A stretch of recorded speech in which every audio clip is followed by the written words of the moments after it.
Om Swastiastu. Salam Guru Penggerak. Aksi nyata modul 1.4 membangun budaya positif di lingkungan sekolah. Saya Nima Destianingsih, CGP Angkatan 5, Kabupaten Buleleng, SD Negeri 1, Bakti Srage.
tepuk tangan buat semuanya.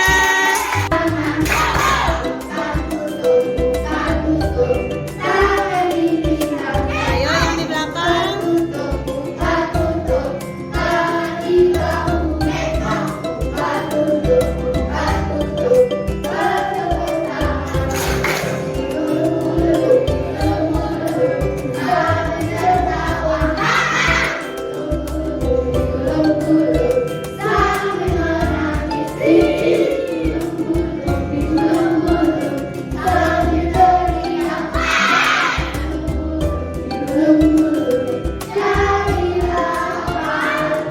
Dengan tempo cepat sekarang, dengan tempo cepat.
Untuk sifat cahaya. Sifat cahayanya, contohnya adalah matahari bisa menembus kaca bening, cahaya senter bisa menembus gelas kancing, cahaya senter bisa menembus plastik bening.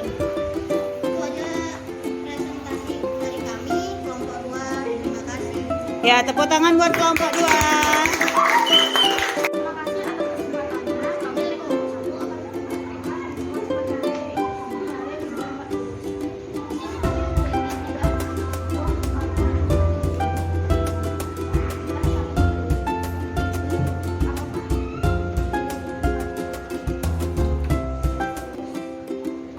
Ya, lilinnya dinyalakan. Satu orang maju untuk praktek lihat.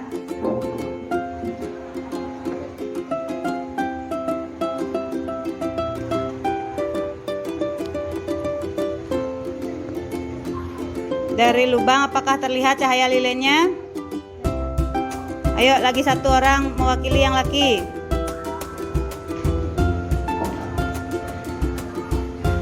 Gongde Pandu, Gongde, apakah terlihat gitu kan ya? Sekarang coba geser yang di tengah-tengah, jangan diluruskan lubangnya. Sekarang cek apakah terlihat apa terhalangi oleh karton kedua. terhalangi. Berarti ketika diluruskan baru cahayanya akan terlihat. Nah, oke. Sekarang sebutin contoh yang lain bersama-sama. Sifat cahaya dari itu.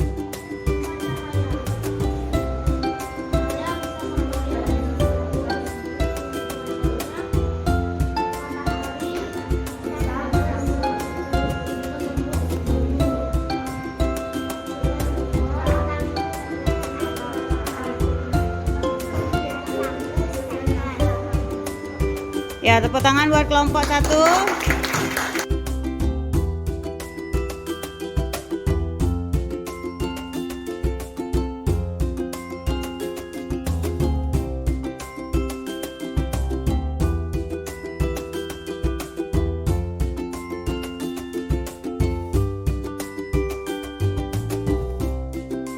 Ibu ya, karena Ibu telah menyelesaikan permasalahan saya tanpa menghukum apa yang sudah saya lakukan dan Diana. Awalnya saya mengira Ibu akan menghukum saya, tetapi dengan melakukan diskusi saya menyadari kesalahan saya dan apa yang akan saya lakukan ke depannya. Saya akan menjalankan keyakinan kelas yang sudah kita sepakati bersama. Terima kasih Bu Tia.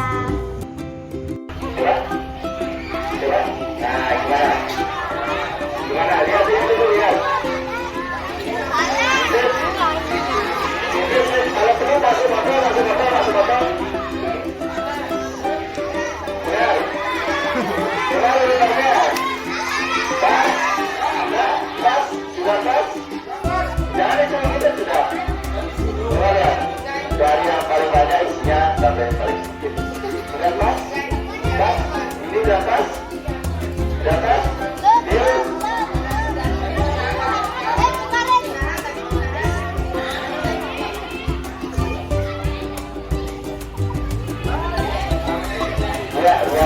Ya, ada sekarang juga. Terus,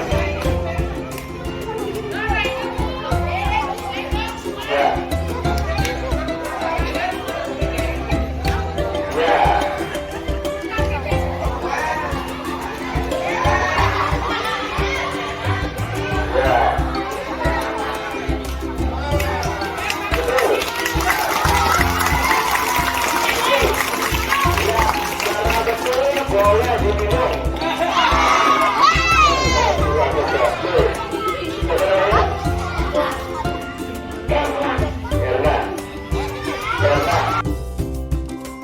Pemilahan sampah. Sampah merupakan hal yang dianggap meresahkan bagi warga sekolah.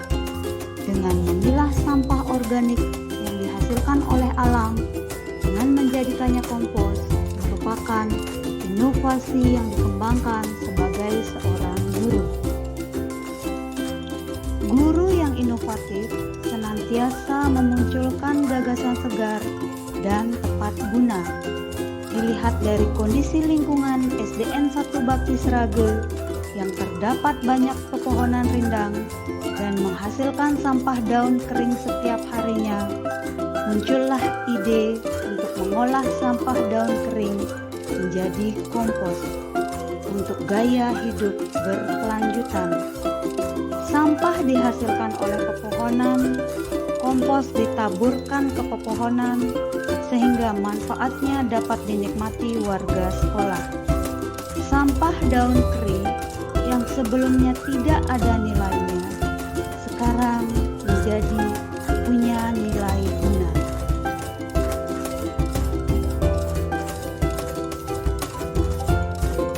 Kegiatan inovasi pengolahan sampah dapat menguatkan karakter siswa berlandaskan profil pelajar Pancasila. Untuk menjadikan kompos, yang pertama dilakukan langkah memilah sampah. Dengan memilah sampah organik dan non-organik dengan benar, menguatkan berpikir kritis bagi peserta didik. Selanjutnya, dilakukan pencacahan. Dengan mencacah sampah organik menjadi bagian-bagian yang lebih kecil, melatih kemandirian peserta didik. Hampir seluruh kegiatan pengolahan sampah memerlukan semangat gotong royong yang tinggi dalam bekerja sama memilah sampah, menuang sampah ke media komposter, memanen kompos, dan menaburkan kompos ke tanaman. Langkah selanjutnya, sampah yang sudah dicacah dituangkan ke media komposter. Dengan melakukan kegiatan tanpa mementingkan perbedaan, menciptakan perdamaian dan keharmonisan sosial.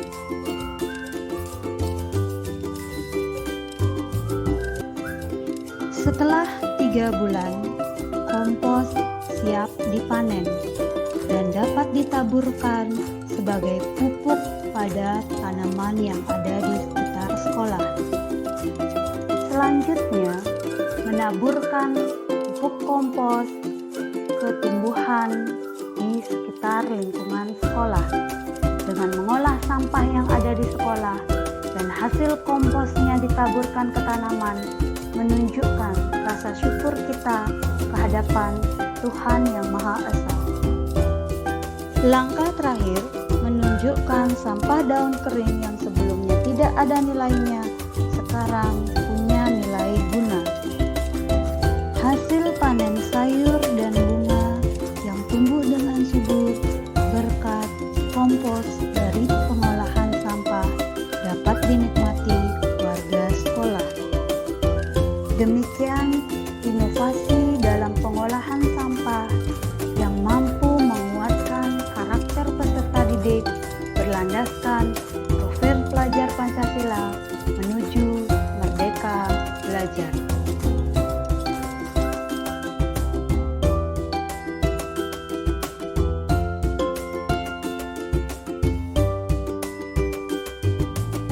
Positif bagi guru-guru SDN 1 Bakti Serabi.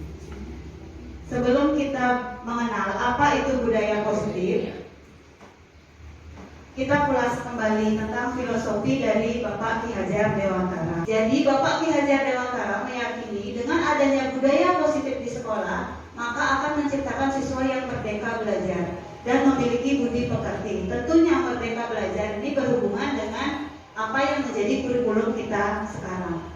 Dan berbudi pekerti ini diharapkan menuju profil pelajar Pancasila. Untuk selanjutnya, budaya positif. Ada 6 hal yang akan kita pelajari mengenai budaya positif. Yang pertama, itu perubahan paradigma belajar. Yang kedua, disiplin positif. Yang ketiga, motivasi perilaku manusia. Yang keempat, kebutuhan dasar manusia. Yang kelima, posisi kontrol guru. Dan yang keenam, segitiga restitusi. Dari keenam budaya positif yang akan kita terapkan di sekolah, kita akan bahas satu persatu. Dimulai dari perubahan paradigma belajar. Menurut Dr. William Glasser, dalam kontrol teori meluruskan beberapa miskonsepsi tentang kontrol. Jadi ada beberapa miskonsepsi menurut Dr. William Glasser yang sebenarnya itu hanya ilusi. Yang namanya ilusi itu tidak nyata. Jadi yang pertama, ilusi guru mengontrol murid. Jadi kita menganggap guru itu bisa mengontrol murid, padahal itu hanya ilusi. Yang sebenarnya dalam teori kontrol, kita hanya bisa mengontrol diri kita sendiri. Kita tidak bisa mengontrol orang lain. Jadi kontrol itu hanya ada pada diri sendiri. Apa yang mau kita lakukan itu masih diri sendiri yang menentukan. Kalaupun murid mau melaksanakan apa perintah kita, itu karena dirinya mengontrol supaya mau melaksanakan perintah itu. Jadi bukan karena dikontrol oleh guru ataupun dikontrol oleh orang lain. Itu hanya sebuah ilusi. Yang selanjutnya, ilusi bahwa semua penguatan positif, efektif, dan bermanfaat. Ini yang paling sering kita keliru. Padahal posisi atau penguatan positif itu efektif dan bermanfaat. Itu hanya ilusi. Kenapa ilusi? Contohnya, kita memberikan sebuah penghargaan kepada peserta didik. Itu merupakan penguatan positif. Kita anggap itu efektif. Tapi menurut Dr. William Glasser, itu hanya ilusi. Itu tidak efektif. Menurut Dr. William Glasser, ketika kita memberikan penghargaan dalam bentuk penguatan positif, kalau jangka pendek iya. Jadi dalam jangka pendek itu memang bermanfaat dan bisa menguatkan karakter atau efektif bagi peserta didik. Tapi dalam jangka panjang, memberikan penghargaan itu jelas dianggap tidak efektif menurut Dr. William Glasser. Kenapa? Karena penghargaan yang kita berikan itu akan menimbulkan motivasi ekstrinsik bagi peserta didik, bukan motivasi intrinsik. Padahal yang kita harapkan peserta didik itu memiliki motivasi yang intrinsik. Jadi motivasi dari dalam dirinya, bukan dari luar. Ketika kita berikan penghargaan, dia akan merasa melakukan sesuatu karena ada yang ingin dicapai. Tapi juga menimbulkan dampak negatif bagi siswa yang tidak mendapatkan penghargaan. Bagi siswa yang tidak mendapat penghargaan, dia akan merasa kecemburuan sosial, dia akan merasa iri, dia bisa membenci temannya yang dapat penghargaan.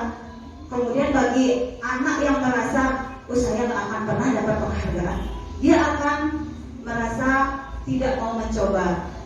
Jadi ketika anak tersebut merasa bahwa dirinya, saya susah untuk mendapatkan penghargaan dari guru, jadi dia akan berhenti mencoba, dia akan berhenti untuk mau berusaha. Tidak ada motivasi dari dalam ataupun dari luar. Jadi menurut Dr. William Glasser itu hanya sebuah ilusi. Yang ketiga, ilusi bahwa kritik dan membuat orang merasa bersalah dapat menguatkan karakter. Ini juga dianggap sebagai ilusi. Jadi kebenarannya ketika kita mengkritik murid atau kita membuat murid itu merasa bersalah, bukan menguatkan karakter, tapi membuat karakter murid menjadi lemah. Kenapa demikian? Karena ketika kita merasa anak tersebut kita bikin dia merasa salah, maka anak tersebut akan merasa gagal. Saya gagal, saya sudah mengecewakan guru, saya sudah mengecewakan orang tua. Jadi karakter yang terbentuk bukan semakin kuat, tapi semakin lemah. Contohnya ketika kita, aduh kenapa sih kamu terlambat, saya nggak kasihan sama bu guru. Ketika kita mengeluarkan kata-kata seperti itu, kita menginginkan bahwa si anak itu merasa bersalah. Tapi muncul dalam diri anak itu bahwa dia merasa gagal. Ternyata saya sudah mengecewakan bu guru. Jadi nggak ada motivasi intrinsik ataupun ekstrinsik yang terbentuk. Untuk yang selanjutnya yang terakhir, ilusi bahwa orang dewasa memiliki hak untuk memaksa. Ini juga sebuah ilusi. Kita ibaratkan orang dewasa itu adalah guru. Kembali ke teori kontrol atau kontrol teori, itu bahwa kita tidak bisa mengontrol peserta didik. Peserta didik hanya memiliki atau mau melakukan sesuatu atas kontrolnya sendiri. Mungkin karena dia takut hukuman atau karena ketidaknyamanannya dia mau melakukan sesuatu. Bukan karena orang dewasa memiliki hak untuk memaksa. Ini hanya sebuah ilusi. Itu mengenai perubahan paradigma belajar. Jadi ilusi-ilusi seperti ini kita rubah sekarang. Karena ilusi ini merupakan miskonsepsi. Itu menurut Dr. William Glasser. Selanjutnya, disiplin. Kebanyakan orang menganggap atau menghubungkan kata disiplin itu dengan tata tertib, kepatuhan akan peraturan. Kata disiplin juga sering dihubungkan dengan hukuman, padahal itu berbeda. Kenapa berbeda? Karena ketika kita mendisiplinkan anak dengan hukuman akan menimbulkan dampak negatif yang banyak. Hukuman itu bisa membuat anak tersebut merasa dihakimi, kemudian merasa sakit hati, muncul rasa dendam kepada guru karena sering dihukum dan tidak ada motivasi. Jadi dari hukuman tersebut banyak dampak negatif yang akan diterima oleh peserta didik. Untuk itu hukuman kita bisa rubah dengan memberikan konsekuensi atau restitusi. Apa itu restitusi? Nanti akan kita bahas di materi yang ke-6. Jadi untuk pemberian hukuman itu adalah langkah terakhir. Bila perlu tidak usah diberikan kepada peserta didik. Tadi saya sudah buat apa itu kasus yang berhubungan dengan restitusi. Jadi pemecahan masalah tanpa memberikan hukuman ataupun konsekuensi. Konsekuensi masih bisa diberikan, tapi alangkah lebih baik jika kita memahami apa itu restitusi, bukan hukuman. Hukuman itu jalan terakhir dan bila perlu dihilangkan dan tidak pernah diberikan lagi oleh kepada peserta didik. Untuk yang ketiga yaitu motivasi perilaku manusia. Menurut Diane Gosden menyatakan bahwa ada 3 alasan motivasi perilaku manusia. Untuk yang pertama, motivasi dari peserta didik itu karena dia menghindari ketidaknyamanan atau hukuman. Jadi peserta didik termotivasi datang tepat waktu, membuat PR, itu karena dia takut dihukum atau karena dia menghindari ketidaknyamanan. Itu merupakan motivasi secara eksternal. Kita tidak harapkan seperti itu. Yang kita harapkan nanti adalah motivasi secara intrinsik atau internal. Yang kedua, motivasi peserta didik itu untuk mendapatkan imbalan atau penghargaan dari orang lain. Ini tadi, ilusi tentang penghargaan. Jadi ini juga termasuk motivasi secara eksternal. Ada dampak negatif yang akan ditimbulkan kepada peserta didik jika kita menanamkan motivasi ini kepada peserta didik. Yang kita harapkan adalah yang ketiga, untuk menjadi orang yang mereka inginkan dan menghargai diri sendiri dengan nilai-nilai yang mereka percaya. Inilah yang disebut dengan motivasi intrinsik. Jadi ketika kita sudah menanamkan restitusi kepada peserta didik, maka kita harapkan peserta didik menyadari kesalahannya dan dia tidak akan mengulangi kesalahannya itu atas dasar dirinya sendiri. Motivasi dari dalam dirinya. Budaya positif yang selanjutnya adalah kebutuhan dasar manusia. Kebutuhan dasar manusia. Sebelum saya jelaskan apa saja yang menjadi kebutuhan dasar manusia, kita simak dulu ada kasus Ibu Ambar. Lagi sebentar saya minta ada beberapa yang bisa berkomentar dari kasus Ibu Ambar. Ibu Ambar, guru wali kelas 2A di SD Pelita Hati, sedang bingung menghadapi ulah salah satu murid di kelasnya yang bernama Doni. Beberapa anak di kelas 2A telah datang padanya dan mengeluhkan Doni yang seringkali meminta bekal makan siang mereka dengan paksa. Jika Anda menghadapi situasi seperti Ibu Ambar, apa yang akan Anda lakukan? Menurut Anda, kira-kira apa alasan Doni melakukan hal itu? Jadi dari kasus Ibu Ambar, kita lagi sebentar akan mengarah ke kebutuhan dasar manusia. Ada yang mau berkomentar? Kira-kira jika ibu dan bapak ada di dalam posisi Ibu Ambar, apa yang akan dilakukan dan kira-kira apa alasan Doni melakukan hal itu? Terima kasih. Saya mewakili dari guru kelas 2 untuk masalah Doni. Menurut saya, satu, karena Doni memang tidak dibekali mungkin dari rumah, memang ada alasan dari orang tua, mungkin dia terbiasa tidak misalnya tidak bawa uang jajan atau apa. Terus yang kedua yang saya lakukan itu, pertama saya melakukan memanggil Doni dulu secara pribadi, jangan di hadapan teman-temannya, karena bagaimanapun ini Doni mungkin memiliki rasa gimana gitu. Kita panggil secara pribadi, kita tanyakan mengapa Doni seperti ini, pasti kita akan mendapatkan jawabannya. Terus yang kedua, kita menghubungi orang tuanya secara pribadi juga. Kita tanyakan bahwa Doni seperti ini di sekolah, terus bagaimana Doninya di rumah. Terus kita sama-sama mencari solusi yang terbaik, bagaimana mencari jalan keluar terhadap sikap Doni ini. Terus kita lihat beberapa hari, kalau memang tidak ada perubahan, kita tetap memantaunya terus dan tetap komunikasi dengan orang tuanya.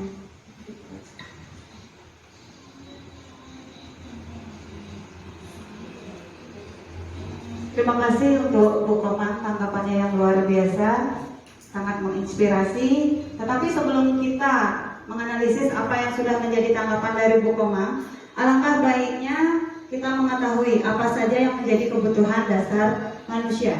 Karena dari kasus Bu Ambar, kita bisa analisis berdasarkan apa kebutuhan Doni yang sebenarnya. Kemudian kita bisa lakukan langkah selanjutnya setelah kita mengetahui apa kebutuhan Doni. Kebutuhan dasar itu ada 5. Dari kelima kebutuhan dasar tersebut, kita akan menganalisis kasus Doni. Ya, dari yang pertama, kebutuhan bertahan hidup. Dalam kasus Doni tersebut, apabila jawaban Doni, tentunya kita akan panggil Doni terlebih dahulu. Apa yang menjadi kebutuhan dasar dia, kita gali, kita cari informasi kenapa Doni melakukan hal tersebut. Jadi ketika Doni mengatakan karena ia lapar dan orang tuanya tidak membawanya bekal makan siang, maka kebutuhan dasar yang sedang berusaha dipenuhi oleh Doni adalah kebutuhan untuk bertahan hidup. Jadi ketika jawaban Doni adalah dia lapar, dia nggak dikasih bekal sama orang tuanya, maka dia akan mengambil bekal temannya karena dia ingin memenuhi kebutuhan bertahan hidupnya. Ketika kita sudah tahu apa yang menjadi kebutuhan dasar dari murid, kita bisa berikan kebutuhan dasarnya, maka kita harapkan masalah yang dia lakukan dapat terlaksana, dapat dipecahkan tanpa kita memberikan hukuman kepada siswa tersebut.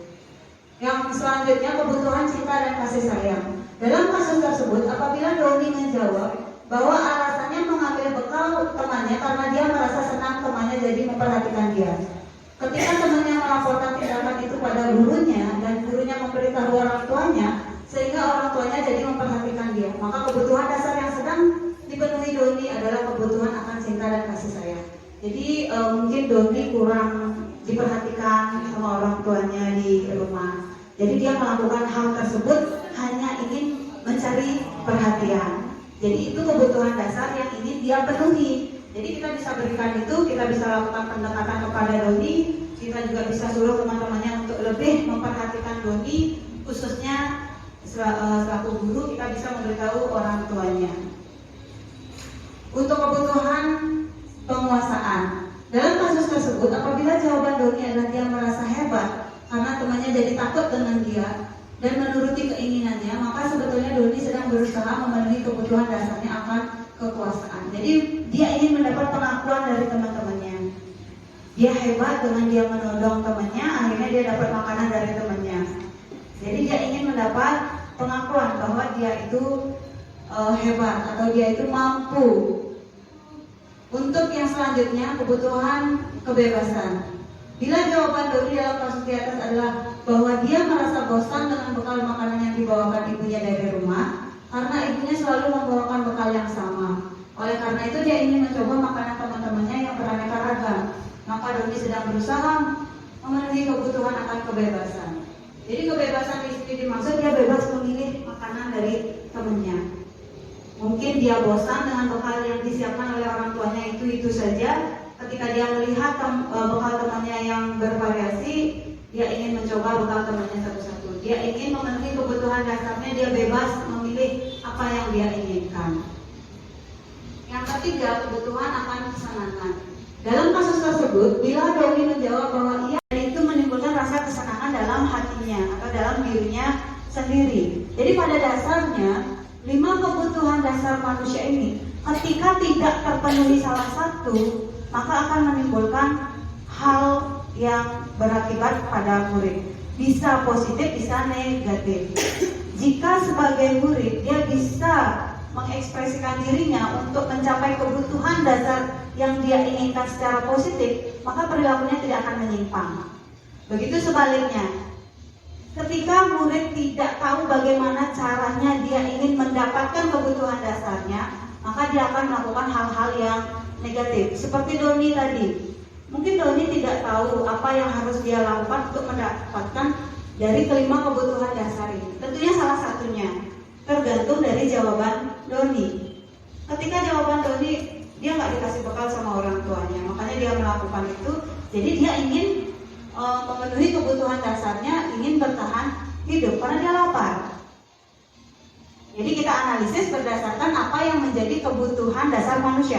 Jadi intinya ketika murid melakukan masalah, kita analisis apa yang menjadi kebutuhannya, apa alasan dia melakukan hal tersebut. Ketika kita sudah tahu apa yang menjadi kebutuhannya, apa yang menjadi alasannya, kita bisa lakukan nanti restitusi, bukan hukuman.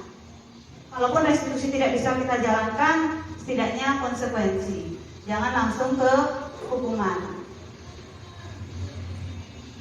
Untuk materi selanjutnya, materi yang kelima, yaitu posisi kontrol guru. Posisi kontrol guru ini masih berhubungan dengan teori kontrol Dr. William. Tapi posisi kontrol ini dibahas atau dalam bukunya Diane Goshen. Jadi posisi kontrol yang dimaksud yang pertama adalah penghukum, pembuat orang merasa bersalah, teman, monitor atau pemantau, dan manajer. Dari kelima posisi kontrol yang ada pada guru, yang harus dihilangkan yang pertama adalah penghukum. Karena seorang penghukum bisa menggunakan hukuman fisik maupun hukuman verbal. Jadi dia bisa menyakiti, entah itu menyakiti perasaan bagi yang dihukum, sehingga menimbulkan dampak negatif, dendam, iri, nggak suka sama gurunya, otomatis nggak suka sama pelajarannya. Itu sudah menjadi kebiasaan dari peserta didik kita, karena gurunya suka memberikan hukuman tanpa tahu penjelasan dari muridnya apa, tanpa diadakannya analisis atau identifikasi sebelumnya, langsung dihukum. Itu posisi kontrol guru sebagai penghukum. Dia akan menunjukkan muka yang marah, tegang, dan tidak mau peduli di sekitarnya, entah apapun alasan dari peserta didik tersebut melakukan sesuatu. Posisi kontrol yang kedua adalah membuat orang merasa bersalah. Pada posisi ini biasanya guru akan bersuara lebih lembut. Tetapi kelembutan guru ini akan mengakibatkan mental murid atau karakter murid menjadi lemah. Kita menjadi teman, ada dampak negatif yang akan timbul pada peserta didik. Di antaranya, ketika peserta didik itu terlambat, oh ya sudah, karena kita yang membela dia, oh nanti bisa pecahkan masalahmu, tenang saja, langsung masuk ke kelas. Karena kita menjadi temannya. Tetapi suatu kondisi ketika kita tidak bisa membantu peserta didik, maka peserta didik akan merasa kecewa. Katanya kita teman guru, dia akan merasa, oh guru itu temanku, jadi dia akan bisa membantu atau menyelesaikan masalahku selalu. Itu yang ada dalam benak peserta didik, sehingga memunculkan dampak negatif. Kemudian posisi kontrol berikutnya adalah monitor atau pemantau. Monitor berarti mengawasi. Jadi guru ini hanya sebagai pengawas atau pemantau. Pada saat kita mengawasi, kita bertanggung jawab atas perilaku orang-orang yang kita awasi. Dalam posisi pemantau ini boleh dilakukan dan kita berikan konsekuensi ketika ada peserta didik yang melakukan pelanggaran. Posisi yang terakhir adalah posisi sebagai manajer. Posisi terakhir manajer adalah posisi mentor, di mana guru berbuat sesuatu bersama dengan murid, mempersilahkan murid mempertanggungjawabkan perilakunya, mendukung murid agar dapat menemukan solusi atas permasalahannya sendiri. Jadi dari 5 posisi kontrol yang diharapkan adalah guru menjadi manajer. Dengan guru menjadi manajer, maka kita bisa mempertanggungjawabkan perilaku murid, karena murid itu dia akan menemukan solusi atas permasalahannya. Kita identifikasi dulu, kita ajak diskusi beserta didik kita yang melakukan kesalahan atau yang bermasalah. Kemudian kita membuat keyakinan kepada peserta didik bahwa dia salah dari dalam dirinya. Langkah apa yang akan dia lakukan, dia sendiri yang akan mengutarakannya. Oh, saya akan begini, Bu, saya akan menjadi yang lebih baik lagi. Itu berasal dari dalam diri sendiri. Posisi manajer juga akan erat kaitannya dengan yang materi yang terakhir, yaitu segitiga restitusi.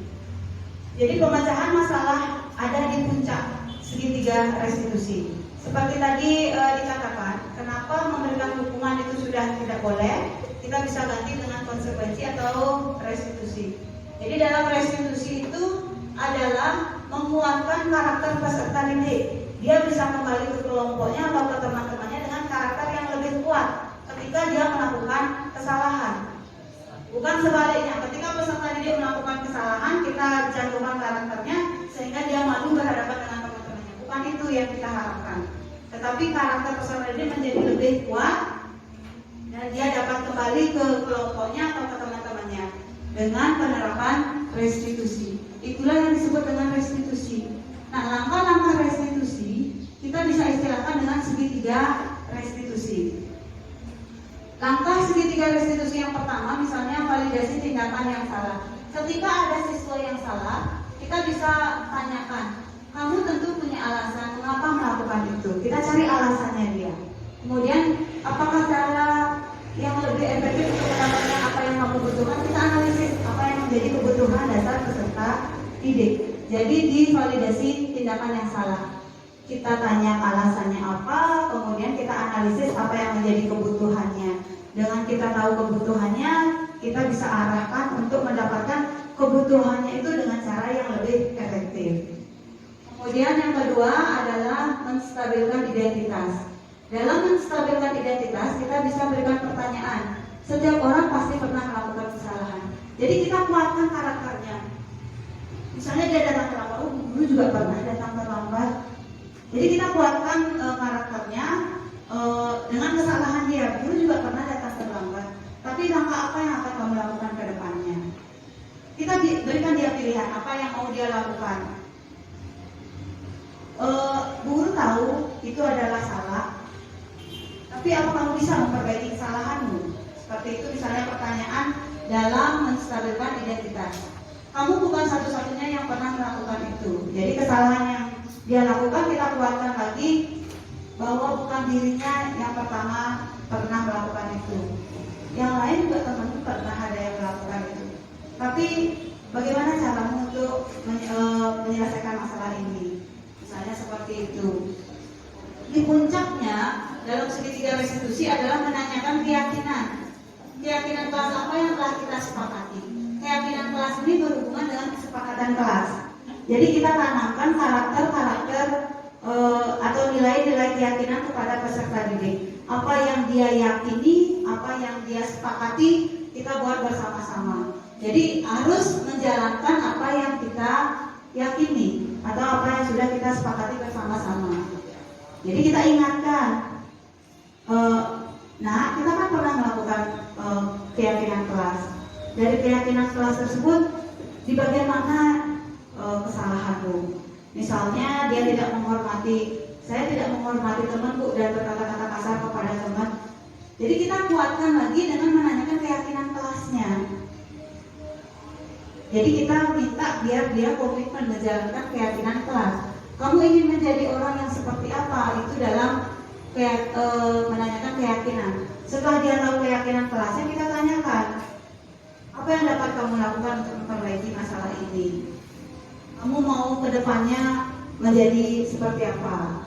Seperti itu. Jadi dalam segitiga restitusi, ini adalah langkah-langkah terpenting yang dapat kita lakukan untuk menyelesaikan permasalahan peserta didik. Jadi intinya permasalahan peserta didik kita tidak bisa selesaikan hanya dengan memberikan hukuman. Hukuman itu hal terakhir yang harus kita hapus, kita buang jauh-jauh dan kita tidak berikan sama sekali. Konsekuensi kita bisa berikan itu dalam jangka waktu pendek. Tapi dalam jangka waktu panjang diharapkan semua guru dapat menerapkan segitiga restitusi. Jadi dalam budaya positif, puncak terakhirnya ada di segitiga restitusi. Untuk menumbuhkan budaya positif di sekolah, menguatkan karakter peserta didik, alangkah baiknya kita menerapkan segitiga restitusi.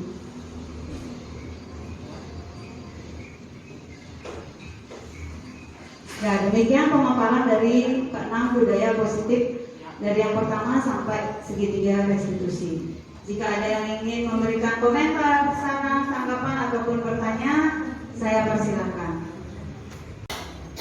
Baik, terima kasih atas waktu yang diberikan kepada saya. Saya akan bertanya tentang paradigma belajar tadi yang dijelaskan oleh Ibu Dia.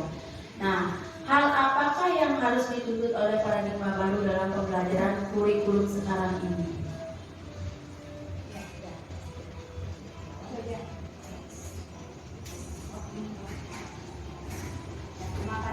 Terima kasih Bu Kadek Sri atas pertanyaannya. Pertanyaannya bagus sekali dalam perubahan paradigma belajar. Jadi paradigma belajar apa yang diharapkan di dalam kurikulum Merdeka pada saat ini? Tentunya menurut Dr. William Glaser yang efektif dan bermanfaat dengan memberikan penghargaan, kemudian dengan membuat murid merasa bersalah maka menguatkan karakter, atau kita sebagai guru dapat memaksakan hak kita kepada murid. Jadi sebelum adanya paradigma perubahan belajar, kata ilusi ini sebenarnya nggak ada, kan seperti itu. Jadi yang diharapkan dalam kurikulum Merdeka saat ini, apa yang menjadi miskonsepsi ini kita hilangkan. Yang pertama, guru mengontrol murid itu sudah tidak, sebenarnya sudah tidak benar. Karena yang benar adalah murid hanya bisa dikontrol oleh dirinya sendiri. Ketika murid melakukan sesuatu atau tindakan, mungkin itu karena ketidaknyamanan atau karena dia takut dengan hukuman. Kemudian paradigma belajar yang baru, kita harapkan jangan lagi memberikan penguatan positif kepada peserta didik dengan memberikan penghargaan secara terus-menerus, karena jangka panjangnya akan membuat karakter murid menjadi lemah. Dia bisa menimbulkan rasa iri bagi yang mendapat penghargaan. Kemudian bagi yang tidak mendapat penghargaan, dia akan merasa bahwa dirinya, saya susah mendapatkan penghargaan. Jadi dia nggak akan maju-maju, dia nggak akan mau mencoba lagi, karena dia dari awal sudah merasa bahwa dirinya nggak akan pernah lagi dapat penghargaan, atau dia susah untuk mendapat penghargaan itu dari bu gurunya. Paling itu aja yang dapat penghargaan, maka dia akan merasa dalam dirinya, nggak usah lah berusaha, pasti doyan yang penghargaan. Mungkin seperti itu. Jadi itu yang harus kita hilangkan. Kita kuatkan karakternya dengan motivasi intrinsik dari dalam dirinya sendiri. Dengan memberikan, misalnya ketika ada masalah, ya solusinya segitiga restitusi. Jadi ini juga memberikan kritik dan membuat orang merasa bersalah. Ini juga kita hilangkan. Jangan sekali-sekali kita mengkritik murid. Kemudian jangan membuat murid itu selalu merasa dirinya bersalah. Jangan memunculkan kata-kata, kamu gak kasihan sama bu guru, kamu gak pernah buat PR, kamu udah mengecewakan bu guru loh.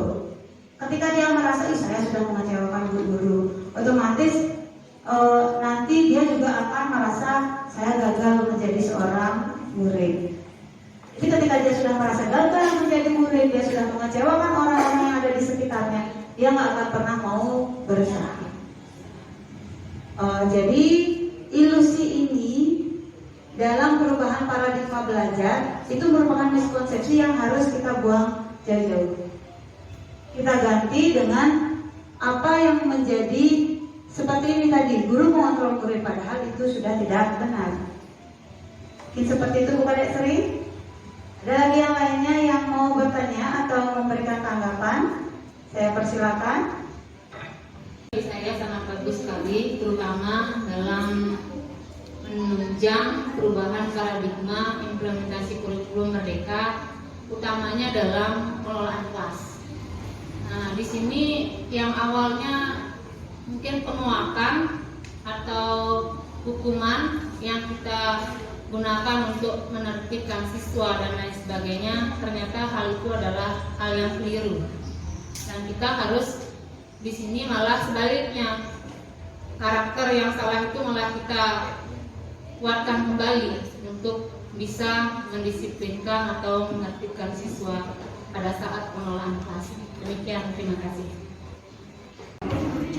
Terima kasih atas waktu yang diberikan. Dalam kesempatan ini saya ingin memberikan testimoni terhadap pemaparan materi yang telah disampaikan. Jadi menurut saya materi ini sangat bermanfaat bagi saya karena selama ini kita banyak melakukan hal-hal yang bagi kami atau bagi guru di sini menganggap itu sesuatu yang baik. Padahal setelah dijabarkan ternyata itu berdampak pada anak yang menjadi yang kurang baik, terutama di karakter. Jadi dari pemaparan ini kami bisa memperoleh gambaran apa dan bagaimana seharusnya seorang guru di dalam mengambil tindakan apabila ada anak-anak yang mungkin melakukan kesalahan, sehingga nantinya akan terbentuk karakter yang seperti diinginkan di profil pelajar Pancasila. Sekian dan terima kasih. Terima kasih atas waktu yang diberikan kepada saya untuk menyampaikan testimoni dari apa yang disampaikan oleh Ibu Tia. Nah, ya, dari apa yang sudah disampaikan tadi, saya menyadari bahwa sebagai guru, memang sih apa yang sudah saya lakukan, saya anggap anak itu sudah mau menurut dengan apa yang saya sampaikan. Anak itu akhirnya mau berubah, tapi ternyata apa yang sudah saya lakukan, seperti memberikan hukuman, itu adalah suatu kesalahan untuk seorang guru untuk mendidik siswa. Nah, dari apa yang disampaikan Bu Tia ini, akhirnya saya tahu bahwa itu salah, dan kita sebagai seorang guru harus memperbaiki diri. Dari seperti yang Bu Tia sampaikan tadi, bahwa bukan melakukan menghukum, tapi kita harus melakukan seperti ini, yaitu segitiga restitusi. Saya rasa itu kesalahan saya, dan sebagai seorang guru kita harus mau belajar untuk merubah diri sehingga bisa menjadi guru yang lebih baik lagi. Terima kasih. Ini saya benar-benar mengucapkan banyak-banyak terima kasih sudah menyita waktu dari Bapak dan Ibu guru tentunya. Dan akhir kata saya ucapkan Para Santi, Om Santi Santi Santi Om.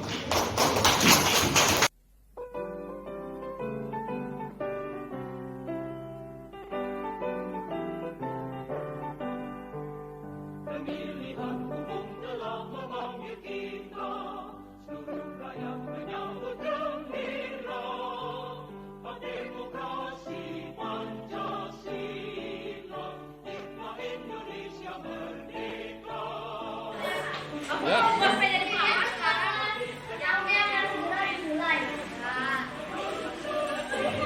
Dimulai dari media akan membacakan visi misinya. Silakan Media.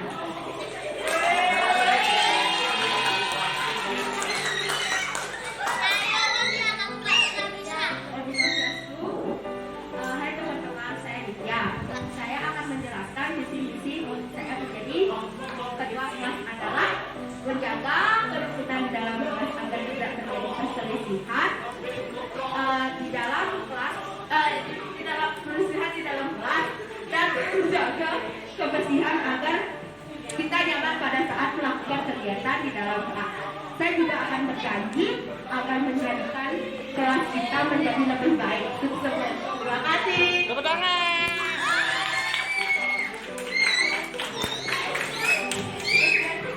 Dari media nomor urut 1. Selanjutnya visi dari Benita. Silakan. Tutup, apa? Tutup. Tepuk tangan.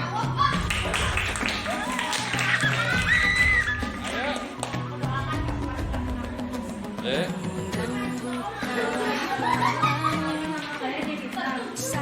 Karena kebebasan ini saya jadi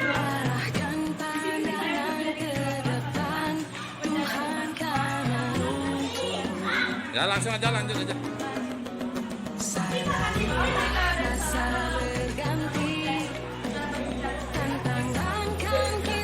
Tepuk tangan. Dengerin sekarang minyak mati lah. Orang mati.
Nama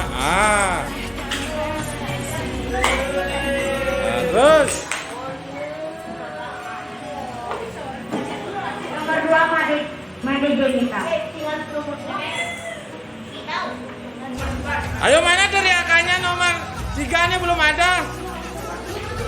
Nomor 2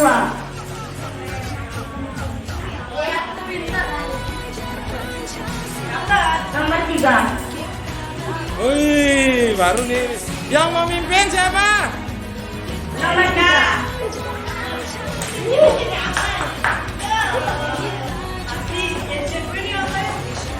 Nomor 3 Ayo, mana teriakannya? Nomor 2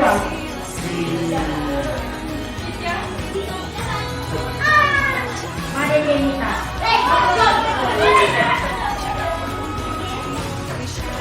Nomor 2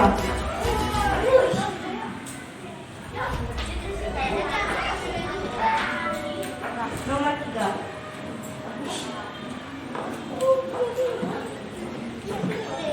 Nomor 3 Nomor 1 Nomor 3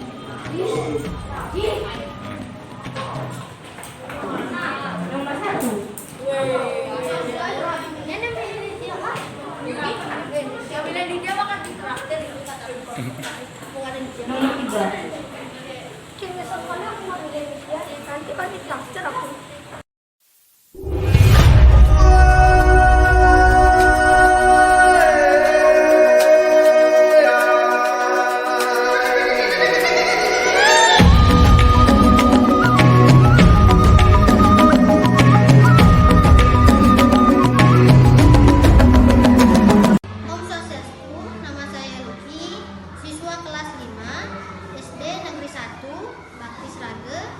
Respon saya ketika diajari oleh Bu Tia. Terima kasih Bu Tia, karena Bu Tia sudah membuat pembelajaran yang menyenangkan. Saya senang sebelum memulai pelajaran, Ibu mengajak kami ice breaking dengan bernyanyi, tebak kata,